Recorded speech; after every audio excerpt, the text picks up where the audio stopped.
Hello, everybody, and welcome back to episode 20 of Tides of Lore. My name is Robert Silva. I'm one half of your host team, joined as always by my good friend Tim. How are we doing today, Tim? I'm doing great, man. You know, back on the WoW grind. I think they always come back. Well, I mean, they buffed Rhett, so I did hear about that, yeah. I was kind of just holding out, you know, playing Monster Hunter, waiting until Rhett got better. Rhett got better, so yesterday got all my honor gear going. Crafted 3 purples, crafted 2 purples, bought 2 with bloody tokens. And yeah, going back to the PvP grind, trying to get 1800, get the mount. Dude, I love the electric eel this season, so that's gonna be pretty cool. Yeah, so my goals right now for this season: first, get 1800, get the mount for PvP, and then I'll probably try to get the keystone mount. I'll probably do some delves with you and then go into keys. Yeah, that's what I've been doing. I think I would be down to run keys. Yeah. Oh, you like the mount this season or what? No, I just want more mounts, and I've never hit Keystone Master, so it's not hard. They keep making it easier and easier. That's what I hear. Yeah, for casuals like me, it's time. It wouldn't be too difficult, and it's decently fun. We have bub healing. Heck, I could even, if I really wanted to, I could tank, but usually I play DPS. Not gonna lie, I might just run Vengeance. I don't know how good it is in Mythic, but I think it's good this season, man. I take no damage as a Vengeance DH, bro. It is brutal. Yeah, no, you could do that, and then I could be a ret. I would be down with that. And weird find groups very easy. Tank, healer, DPS. We just need 2 more DPS. There's no shortage. Yeah. What have you been doing, big dog? I'm doing pretty much the same, except I don't PvP. So I've been running my delves. I've been running my world quests. I've been getting my rep up with Undermine because I already got one of the mounts for it. And now I think next week I'll hit a Renown 19 and be able to get the next one. Wow. Yeah, I've not been doing my rep. The purple love rocket. So I don't have a love rocket. I know you do, but I don't. So I'm trying to get that. Well, it ain't the pink one. Oh. Purple is better. But yeah, I've just been running regular stuff. I've been really enjoying playing WoW lately. I've been even going back to do some old mounts that I thought I never would have the heart to do, like the Male Muncher and the other bee thing from the Male Munchers. Horrific Visions. Yeah, that's what I've been mindlessly grinding for the past few hours. That's crazy that you're like preemptively doing it, because they're bringing back Visions, and I feel like you'll be able to get those same mounts. Maybe, I don't know. Who knows? Maybe they're switching it up. I'll be very disappointed if they bring back the same mounts. Yeah. I would no, I'll be very disappointed. Like, go back and suffer like rest of us. Come on now. But they also have the black backpack. Like, I think you might have a backpack or 2 for your back, and the black one on that, it looks really nice. Well, black goes with everything. It goes with everything. We did Trial of Style last week, too, so I am just locked in on doing transmog stuff right now, because I'm like, I would go in there, and I would always take 3rd, I would always take 2nd. I think I got first one time while I was playing with Tim, and yeah, it was a harsh reminder of how weak my transmog game is. Yeah, I do have a good amount of sets, but that's what happens when you've been playing since 2008, dog. So don't feel bad. But yeah, the Trial of Style was fun doing it together. I will say you played a hunter and you played a paladin who was able to collect significantly more transmogs until recently. Because of the changes? Yeah. Now everybody can. Which, I mean, I guess it's just now my time, but yeah. Yeah. But yeah, that's what's been going on with us this last week. And what did we talk about last week, Tim? Oh, we talked about the Lord and Savior Kel'Thas. Well, I only say that because I'm a Blood Elf player, but I guess he's not really our savior. We kind of don't fuck with him anymore. Against him, yeah. But we talked about why we went against him, which is cool. Mm-hmm. So like, well, we stole that Maru, right? Started becoming Blood Knights and Paladins by siphoning off his power, and eventually Kel'Thas came back, stole him, right? He was trying to use him to, what was he doing? To purify the Sunwell or do something with it? What was he trying to do? Turn the Sunwell into a gateway for for Kill Jaden to come through. Yeah. Oh yeah, that thing. And I think that's when we started not liking him. Apparently that was a no. Yeah.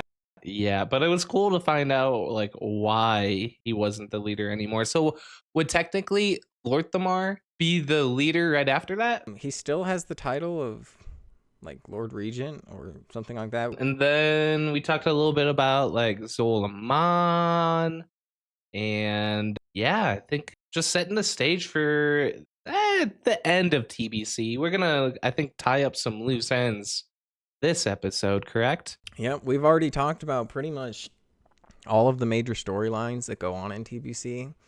I mentioned this to Tim off camera, but like TBC genuinely feels like an extension of classic WoW, which in a lot of ways is a really good thing, but also at the same time, the lore quality, it feels more like all of Outland is just kind of one big zone that only has like kind of one or two overarching stories, while when you get into the later expansions, every zone has some long winding story that has lore implications to it, as opposed to Outland where it's Kael'thas, Illidan, it's a little bit of Ellen. I mean, I think they were like winging it a little bit, you know, because yeah, I do Hellfire think so. Peninsula, I think it was in like the game files for the original, like just WoW, when WoW came out, right, in 2004.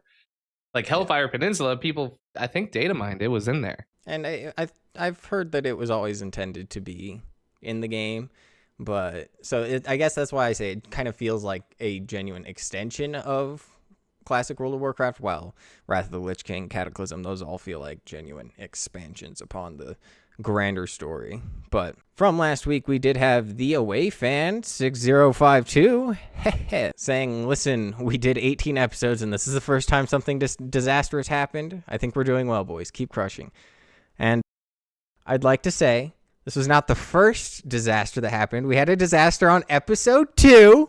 Hey, but I caught it early. This last disaster happened at the end. At least I caught mine wasn't early. Even my fault. It wasn't even my fault. It's nothing I could have caught. The hard drive was just like, I'm going to unplug myself now. Buying faulty hardware and cheap hardware is your fault. Oh my God. All right. We did also have Ryan6586 saying, damn, you forgot my boy Kurdrin Wildhammer in the group that went through the dark portal. And yeah, I did also want to point this out because I'm not perfect. And I did forget to mention this specific dwarf that ends up going through the dark portal with the Alliance expedition. There are 5 statues in the Valley of Heroes, and we only talked about 4 of them, so that's my bad. Oh. In my defense, he doesn't really do anything afterwards like all the other characters do. Is this like some sort of racism against dwarves you have, or what is this? Look, I don't hate dwarves, but I am an avid elf lover, okay? Remember this, guys. And that's all I'll say on that topic. We did also have, okay, I'm going to be honest, I don't think I can spell this one, but it's on the screen. You can see it. It's there. Matthews Peria? Yeah, Matthews Peria? I don't know. That's my shot at it. We'll take it. Tim with the bucket. And he says, most of Medivh's time as Guardian, he was in a coma. So I see why the extra experience of Aegwynn gave her the upper hand. We recently released a short about that second episode, Tim, where we talked about the Aegwynn and Medivh fight. And yeah, I thought that was a good point about how all that time, I mean, literally hundreds of years even before Medivh ever had the power of the Guardian, she was the GOAT. Best. I'm even moving my prediction for Aegwynn to just be the greatest mage. Like, I don't care what anyone says about Ajara. She's the greatest. Thanks. And then lastly, we did have Stefan Altman 46 saying, again, genius episode on our previous episode. So thank you so much for that. We do appreciate it. And thank you for watching. Before we dive into today's story, don't forget to hit that like button, subscribe to Tides of Lore on YouTube, or if you're on Spotify, leave us a 5-star rating. It really helps the channel and ensures you won't miss a moment of this adventure. Now let's get started. All right, Tim, you ready to wrap up TBC? Yeah, I like TBC. I think it was a great expansion mechanically. As we're learning more and more about it, I'm ready to wrap it up. Yeah. Yeah. Well, that's what we're going to be doing today. And kind of like our 6th episode where we talked about all the kind of smaller stories that lead into Warcraft 3, coming from like Warcraft 1 and 2 with that massive time gap. We got a handful of smaller stories that we're going to get over today. So the very first one, an important character that I feel like we need to talk about, because, I mean, she was all the way back during the War of the Ancients, there is Lady Vashj. Lady Vashj, like we mentioned in the Illidan episode, gets sent into the Zanger Marsh. And in the Zanger Marsh, she begins to build this massive machine, essentially, with all these pipes in his base called the Serpent Shrine Cavern. And all of it is built into the Coilfang Reservoir. Yeah. And it is, I mean, in the game, it's like these 4 sections, I believe, including a raid and like 3 dungeons. You spend a lot of time there when you play the TBC rep grind game towards the end of the leveling experience. A lot of really good gear. I remember grinding. I think you have a best in slot tank, cape, and there's just some really good gear from there. I if I remember correctly, there's essentially best in slot, not best in slot, but Well, at the time, right? For the ideal phase. gear. Yeah, ideal gear for pretty much everybody in there. But yeah, so you have her. She has begun to create this, and then she's getting the help of what are known as the leper gnomes, but she's like, this isn't going fast enough. I know what'll get us going faster. So she sees these broken, the ones that aren't like with a comma and stuff like that, and helping Illidan, and she's like, you guys would make great slaves. Warcraft always on its slavery game. And what are they trying to do with this reservoir? Are they trying to control the water supply? Is that what's happening? Yeah, they're just trying to get as much water as they can. It is later revealed through some of the Caverns of Time quests that you'll do during the Burning Crusade expansion that she also has a Vial of Eternity. So maybe she's trying to do something with that and all the water. Who knows? Like to make a well of eternity? Like, yeah, so you remember how Illidan took like a bunch of the vials as he was leaving, and he poured some of those into Hyjal, and that's what gets him imprisoned? Mm-hmm. There were more, and the Blood Elf leader took one of them before leaving. That's what makes the sun well. And it would seem that Illidan still had like 3 more. I could be wrong on that number, but he gives 1 to Kael'thas, and he gives 1 to Vashj. And you need to get them so that you can become attuned to do some other stuff. Oh, yes, I do remember the attunements. Yeah. So they enslaved Broken, too. And that's what helps to build the Coilfang Reservoir with all the fun Naga and the leper gnomes and all that fun stuff. And, you know, that's great and all. She had loot. Red is dead. We go in there, kill everything, acquire that loot, some best in slots like Tim says. So for now, that is the unclimactic end of this story that has been, like I said, being told all the way since the War of the Ancients with Lady Azshara. And then there's some other stuff going on with the Broken over in the Terrakar Forest. That's the zone that the Shatrath's in, right? It is, yeah, with the bird things all over. Yeah. The Arakoa. Yes, the Arakoa. I realized we never really talked about the Arakoa. We don't really have to. They don't play a very significant role. We talked about them in the very first episode. I do remember. We did talk about them then. Yeah. And I guess we could just say at this point in time for them, things have not been kind. We did mention in that Arakoa episode that the orcs at some point would drag them into like these shadow pools that would corrupt them with this curse. So yeah, time's not been very kind to them either. But also, in this area, there is a group of Broken known as the Wrecked, and they work for Illidan, or at least they work for Kael'thas. And they end up bringing what is going to be a very important weapon in the story to this grove known as the Cenarian Thicket that had all these druids from the Cenarian Circle who were there trying to probably make the planet A-okay. I don't remember doing this quest. But they do go there. And one of these Broken is like, hey guys, I'm literally a suicide bomber. And he sets off this device known as a mana bomb. And it absolutely devastates the area. And it magically twists it, killing everybody. So we'll get a better description of just how fucked up this thing is when we reach the events of like Mists of Pandaria. I was going to say... Everyone knows the infamous, well, not everyone, but if you love WoW lore, you know the infamous mana bomb. So since there was a mana bomb on Outland, I'm curious. Garrosh was on Outland at this time. Is this where he first learned about mana bombs? I think he would have learned about it like when he actually became leader of the Horde, but I mean, maybe. Garrosh still currently isn't really doing anything in the story. He's vibing out at his like home camp essentially. Yeah, because But he's we're pretty going to talk young. about him a bit later. Yeah. But yeah, so these are the first mana bombs, and this is made by Kael'thas. It's part of, I guess, these new weapons that he's trying to create using the mana forges and stuff like that over in the Netherstorm. And he got some of these apparently like magical tools or magical crafting materials from an ethereal. And the ethereals, we're going to talk a bit more about them later as well, but we did briefly mention they're just kind of magical bandage people. Well, we learned more in retail about them, and I'm very curious about what's going to happen for our next expansion, Midnight, with them.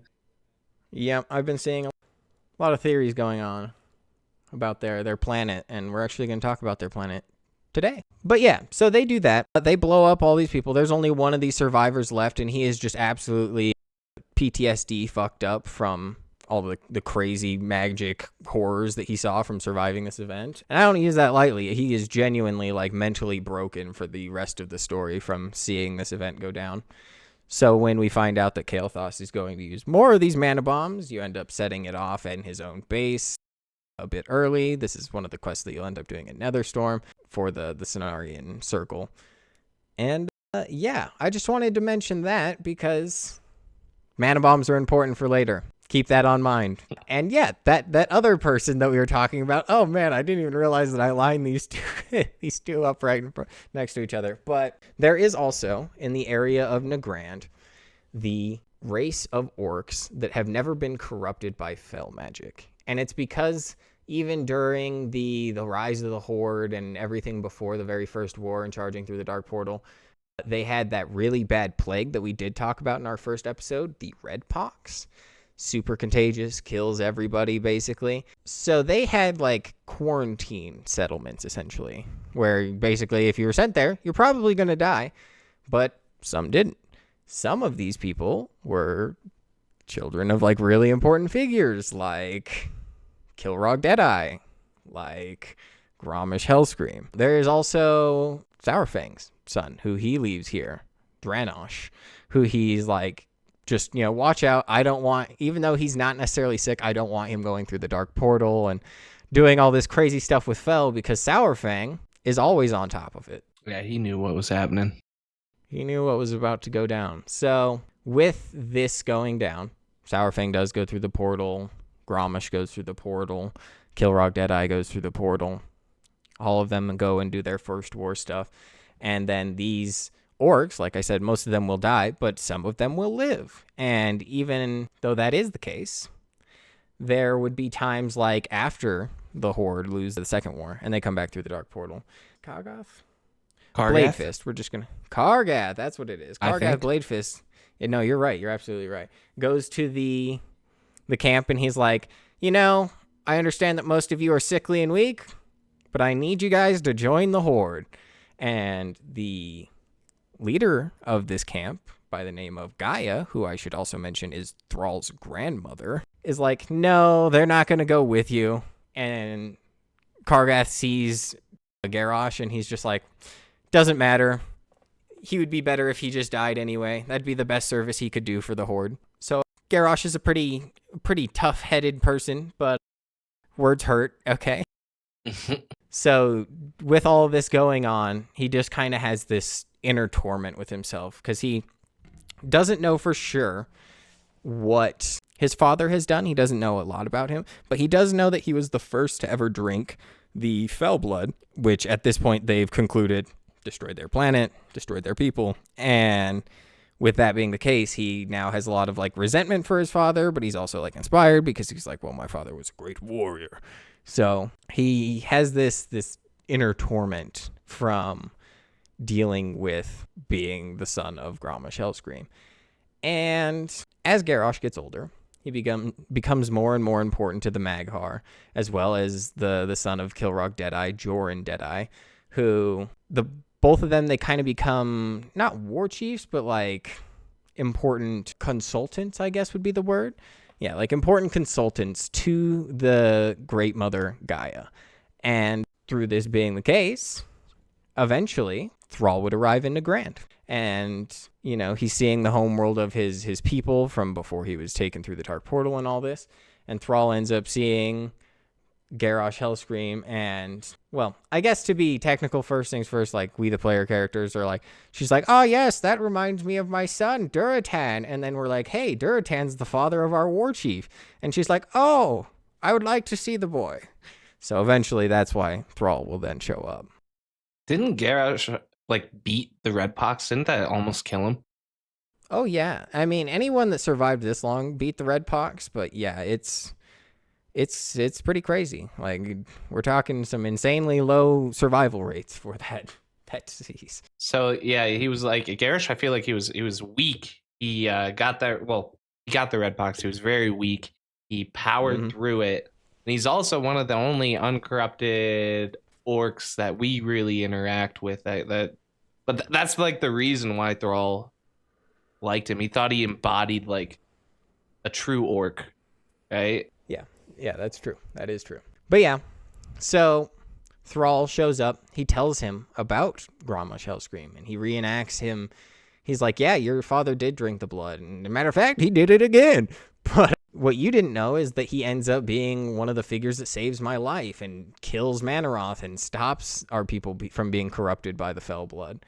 And with this information now, Garrosh is like transformed overnight. He's no longer like this conflicted person. He's a confident, proud orc of his lineage and determined to forge his own path for himself and the orcish people. So he ends up going and being a consultant, basically, to Thrall. And we'll see him a lot more in the next expansion.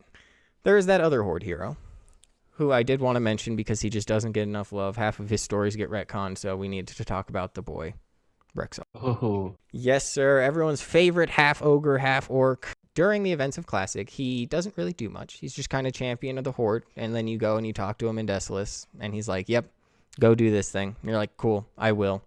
And then you leave, and you do that like 4 times. In this, he has a bit more of a storyline. He ends up, you find him walking around in the area of the Blade's Edge Mountains, and he's settled in an area known as the Thunderlord Stronghold, where he is kind of hunting the wildlands as a hunter does, and also maintaining a watch over the stronghold from the horrifying creatures of Outland. I have a question about him. Yes. We obviously see him in Classic, right? Because he's in Desolace, walk into, I think, Perilous too. Mm-hmm. We see him again in TBC. So does he go back and forth through the Dark Portal? It doesn't seem like back and forth. It does say that he seems to have moved from there to Outland to find his people, to find his home, which is actually exactly what we're getting into, because it seems like during this time span, he goes to locate the rest of the half-ogre, half-orcs, the Mok Nathal. Oh, there's more. Yes, there's lots of more. Well, not lots more, but there's a handful more. And his father, specifically, is one that we interact with, Leorox.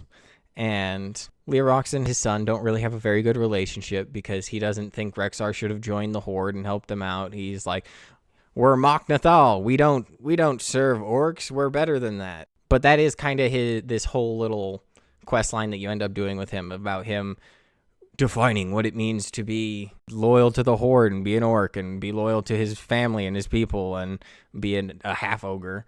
And one of his pets that you end up encountering that he has, because I think when you first meet him, he only has the bear, right? He has Misha. Yep.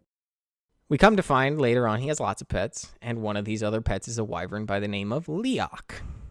And Leok is this wyvern who gets kidnapped during like this attack by the Bladespire ogres, who work for the supreme baddie overlord Gron Gruul. So they do that. They kidnap Leok because I guess why not? Nice bird. And that's when Rexxar meets up with another figure that I didn't realize was in this storyline, but somebody by the name of Baron Sablemane, also known as Sabellion in disguise. And he's like, yeah, you should definitely go stop those Bladespire ogres and kill their Gron overlord leader. And I mean, that's kind of what you do. You eventually find out where the village for the Machnathal is, and with that you destroy the Bloodmaw ogres. You kill the Gron overlord by the name of Gok. I didn't even realize that, but that's pretty good. What? Gok. Just his name, Gok? Yeah, bro, that good old Gok. But you kill him. He's one of the sons of Gruul. And with that, Rexxar's like, I found my people, and now have a deeper understanding of what it means to be Horde and my people, and, you know, all that. And that's all he really does. Thanks for coming. We're happy to see you still get some screen time. So are ogres and half-ogres not friends? No. Ogres, I think, forcefully through magical means created half-ogres. And they were like slaves? Half-orcan. Yeah, they were not very cool people. Gotcha. Yeah. Thank you for tuning in to Tides of Lore. If you're enjoying the story, don't forget to like, subscribe, and share with your fellow adventurers. Your support makes all the difference. Thank you. So, we've talked about a lot of the major people. Now there is another major storyline that is more about the place. And that is the place called Auchindoun. We did mention Auchindoun back in like the very first episode, where it was like this magical, well, not even magical. It was just essentially a crypt for the Draenei people while they were still all alive and happy. And after it falls, because of the events of the Draenei Orc War, there is other terrible things that go on during that time span. As you might notice, everything around Auchindoun is dead, and there is no life, and it's an area known as the Bone Wastes. And there's a real good reason for that. How do I even start this? So, there are these entities in the world. Like, we know Ragnaros, right? Ragnaros is the element of fire. He is the Fire Lord. Like, he's basically the embodiment of fire, right? And we have other ones like water and wind and earth that we know of. But apparently, there are more. There are some that exist for things that aren't necessarily like the elements like that. And one of those is there's the cosmic essence of sound by the name of Murmur. And Murmur, just basically, like in the lore, it says that every time he whispers, it annihilates entire worlds. And with every breath is chaos. The worlds just crumble at the merest. Bro, yes. he's a 5-man dungeon boss. Yeah, I know. I remember Murmur. Yep. So yeah. And at some point, one of these powerful sorcerers did what he could to, survived one of these cataclysms. And he's like, I know what I can do. I can sacrifice tons of souls to capture this creature. And he goes from like dimension to dimension, sacrificing millions and millions of souls to contain Murmur. And then it says that initially he does, but eventually Murmur somehow gets out, and that homeworld was completely destroyed in this apocalyptic cataclysm. And then when the Horde are pushing into Auchindoun and they're like, dang, these Draenei are really pushed in.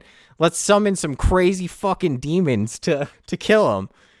They're like, yeah, good idea. They go to summon crazy demons, and instead of crazy demons, they bring Murmur into the world of Draenor. And Tim's right. It's a 5-man dungeon boss.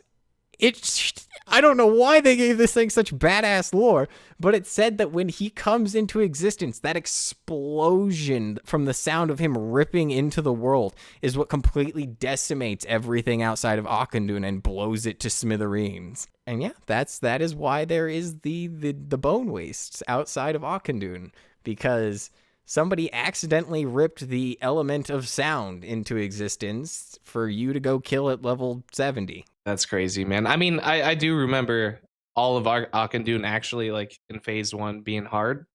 But for him to be a 5-man dungeon boss is kind of crazy. I know. So that's one wing. That's like the Shadow Crypts or something like that portion of it. Regardless, I don't need to remember all of them. I'm just going to tell you about some of the other stories that's going on in Auchindoun. Back when Auchindoun was originally being created, there was this guy by the name of Exarch Maladar.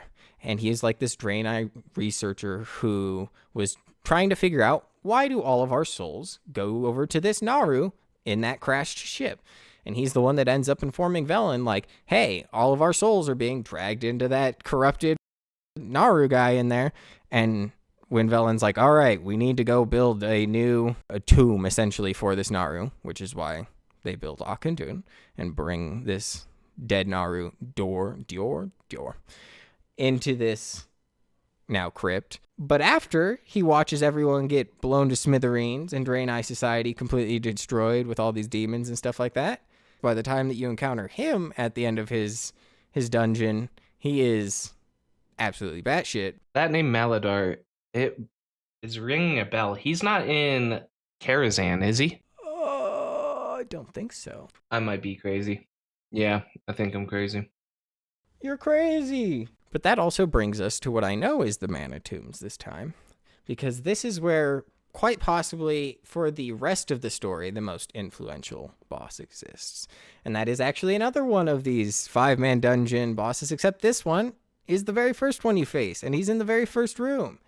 A Void Lord Sergeant by the name of Pandemonius, who, I mean, I'm sure if he came out nowadays, he'd have a much cooler looking model, but is literally just a really big Void Lord. And well, there was another one too, I swear.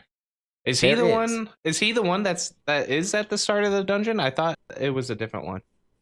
No, he is the servant to that one that we're going to talk about. He is the servant of a actual Void Lord, at least by the game's claims. Which, just to remind everybody, the Void Lords are like the biggest bads in all of existence that we know of. They create the old gods, and the old gods are already said to be like insanely powerful. So for one to even be coming into existence and that's good. But yeah, so you kill him. He's just okay. But that does leave us with Dementius. And Dementius has his whole storyline where he ends up finding the world of the ethereals. It's not necessarily made exactly clear how he does it, but the ethereals have this homeworld that they originally come from by the name of Koresh. And when he goes and he destroys Koresh and he rips it apart with all this void energy, their like beings are what turn from like normal mortals into the magical bandage people that we know of today. It essentially seems to turn them into like raw magical essence. And yeah, following that, they create the faction of the ethereals that we eventually encounter on Outland by the name of the Ethereum. Hey, by Ethereum. And they're kind of having this eternal pledge to destroy Dementius, who is allegedly, like I said, coming to Outland. But then you do another storm quest. Man, we are just really moving down the totem pole here, because now it's not even in a dungeon. You go and do an open world quest to kill Dementius, and you do. But then, you know, as he's going away, he's like, you only defeated an echo. The true power yet lingers. This is but a fragment of my power, you know, all that.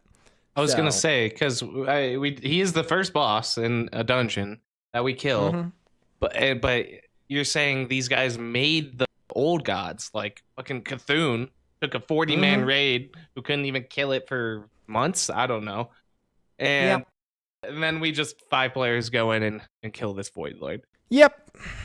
So that's interesting. We might see Dementius in Midnight. It depends if they die or not, or if it's like a Twisting Nether type deal, but we might. And then there's also everything that leads up to that boy Illidan. One of them that I specifically wanted to talk about was there is this event in the Shadow Moon Valley, basically now on the opposite side of Outland, where you come to this altar, and there's this mysterious spirit that's kind of standing there, and he's like, I'm a historian of the infamous Terran Gorefiend.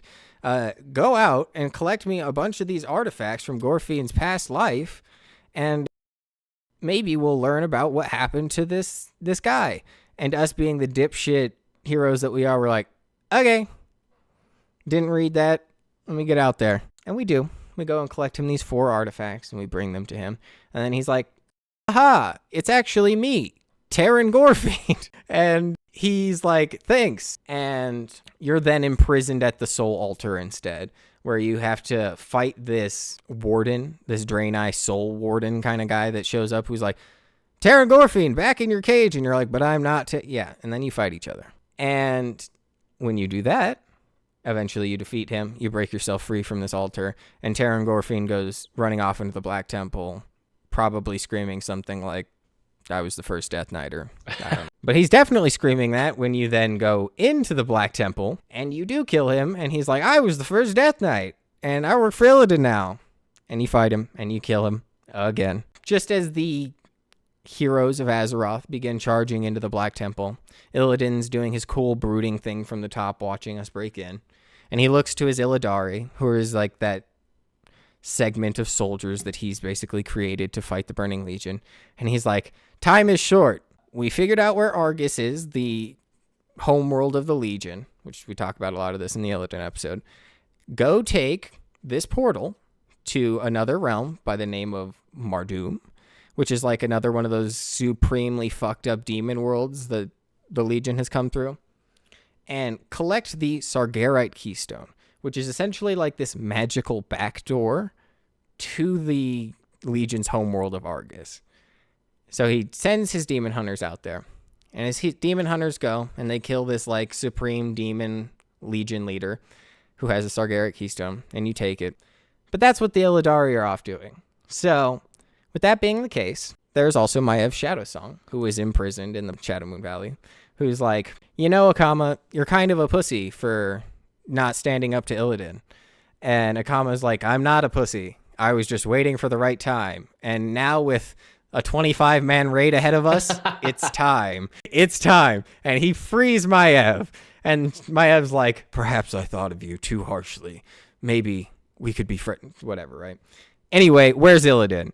So she goes charging through the Black Temple to find Illidan. I assume at some point that she found her gear and put it on. And with that being the case, she arrives just in the nick of the final phase, as, again, 25 heroic raiders are already ahead of her. And she's like, don't worry, I'll save you guys. You fight Illidan, you defeat him, and she ends up, basically talking her shit. Illidan's there on the floor like, Tyrande. And she's just like, yeah, quiet down there. He's still whining about Tyrande. Tyrande's not even there. Yeah, it's like the last with word his that he brother. says. That's why he's heavily and he's.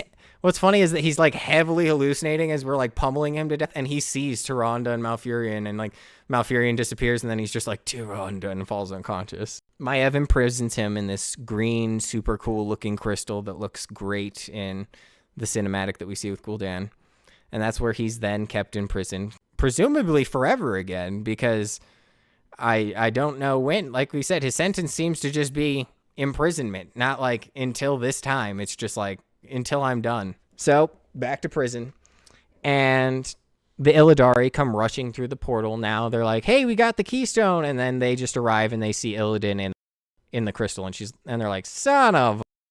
And Maiev no diffs us, completely throws our weapons to the side and imprisons you alongside them if you're playing the Demon Hunter intro. And with that being the case, Maev's like, good. Not only did I get Illidan, I get the rest of his trash.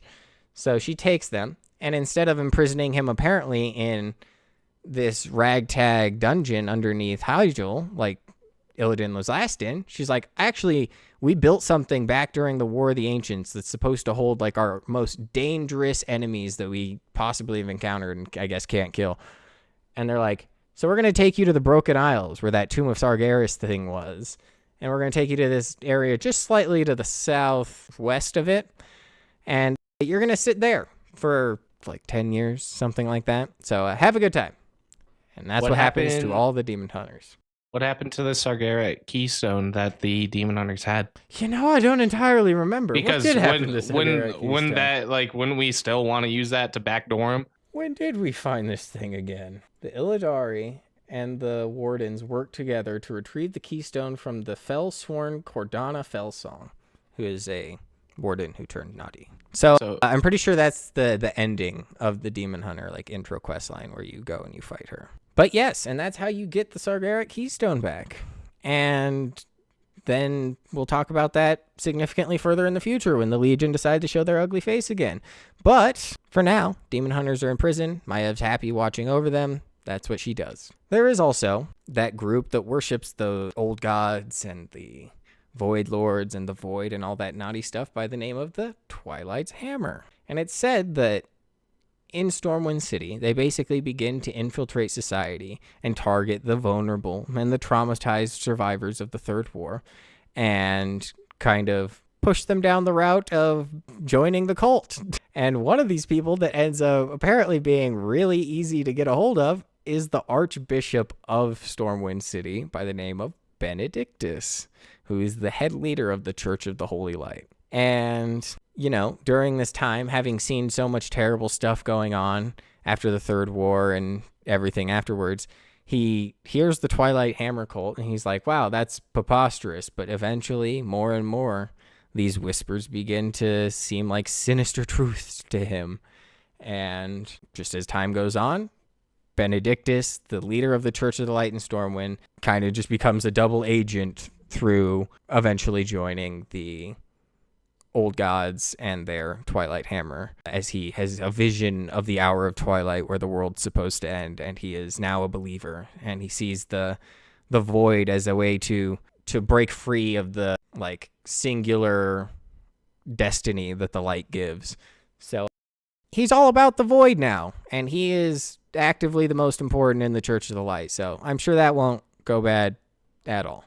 It's crazy that the light didn't like protect him. I agree. What is also really interesting is that it says that he maintains his use of the light through just raw willpower. And I'm like, is that something you could do? You could just willpower the ability to control the light? So he's kind of like a light and void entity. Yeah, I guess so. He's Shadow Priest. Oh. So yeah, that's what's going on over there with the Church of the Light, as well as this now like secret organization that's forming underneath them with the Twilight's Hammer cult. And it's at this time, after the Sunwell Plateau falls, and basically we're at the very end of the Burning Crusade, that the Twilight's Hammer is like, I think I have a good idea. You know how we loosened the chains on good old Cthulhu? Well, I have a good idea. I know of another old god in prison in the realm of Northrend, so we should go up there. And Cho'gall, the former student of Gul'dan and supreme leader over the Twilight Hammer cult, is like, I agree, let's go do that. So he goes with him and some of his lackeys to go weaken the prison of the old god Yogg-Saron. And we'll talk about that later.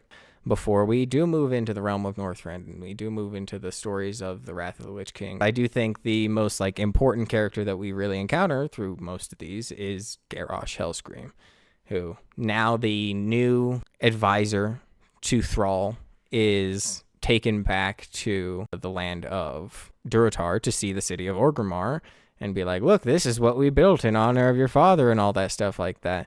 And he has, like I said, after he found out about his father, he has like this this fierce pride in being an orc and having this renewed strength and idea of what the Horde is. And that's both good and also bad because he's really young and kind of naive, but having that sort of passion is like exactly what the orcs are looking for, like you mentioned with Thrall. And particularly, there is Thrall's other advisor by the name of Rhaegar Earthfury, who, if you remember, we talked about during the Varian episode, is the guy that imprisons Varian and makes him fight as a gladiator. And they don't really get along, like at all. Like Rhaegar's like, you need to be more understanding and patient. He's like a shaman as well. And Garrosh is like, shut up, old man. Hit it really hard with stick. You have shaman versus warrior. So with that being the case, his now two advisors basically bonking heads pretty much all the time. Rhaegar is like, hey, Jaina Proudmoore invited us out to Theramore with the King Varian Wrynn, who recently returned. I did also find out that the events that we talked about in the comic, those kind of bleed into the Burning Crusade, which is why you don't really see Varian until Wrath of the Lich King. Interesting. So, with that being the case, Rhaegar advises Thrall to go to this peace summit in Theramore being held by Jaina Proudmoore to make peace with the Alliance. And Thrall's like, cool, I like this idea. So he goes and he takes Garrosh with him in the hopes that him seeing the peace treaty work and stuff like that will kind of calm him down from all of his hatred for diplomacy and hatred for the Alliance. And, well, that doesn't happen because as they go to the summit, it goes okay. And Varian's just like, we'll see what happens until next time. And then as they're going to leave, that damn Twilight Hammer cult comes into play again. If you remember when we talked about Garrosh half-orcan and the reason that she even assassinates the King of Stormwind, King Lane, during the very first war, is because she is magically enthralled by the Twilight's Hammer clan. And she still is. So she's basically being mind controlled to go and, Winter Soldier to go kill Varian right now. And Varian sees this. He doesn't die, but as she goes running off, he sees her being Garrosh, also remembering her from his childhood and how much he hates her, is like, you guys sent an assassin to kill me. And Garrosh is like, you guys are just trying to bait us into attacking you so you have a reason to kill us. And they butt heads.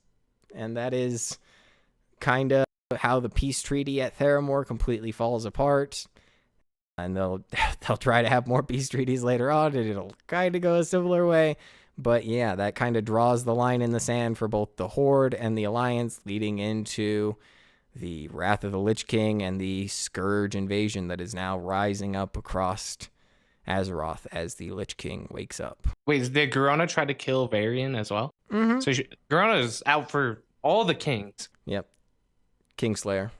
But, I mean, this is also part of that comic that kind of not canon anymore, but I don't see why, again. If it can be made logically brought into the story and still maintain legitimacy without taking out stuff that, has already happened now later down the line, I consider it canon still. But that is all that we have for today. Did you have any other questions or comments? Not that I can think of. Alrighty. Well, if you guys did make it this far, check us out on socials. We're on socials. Drop us a like or a sub. We really appreciate you guys listening every week. The support has been insane, like I've mentioned. So thank you so much. And join us in the push to 500 subscribers. So yeah, well, we just broke 3, I think. We broke 3 just recently this last week. So the next goal that I'm setting for us is 500. And with the support that you guys have been giving us, who knows how fast that'll come. But thank you so much, and we will see you guys next week. Thank you so much for making it to the end of this episode. Your guys' support truly means the world to us. If you're interested in hearing more, we have our full show on YouTube and Spotify, new episodes dropping every Tuesday. I also want to take this moment to give a special thank you to Fantasy Lo-Fi for providing the music for this episode. You can find them on YouTube at Fantasy Lo-Fi or on Spotify under Bits and Hits. Be sure to show them some love as their music does truly bring this journey to life. Once again, thank you for joining us on Tides of Lore, and we will see you next week.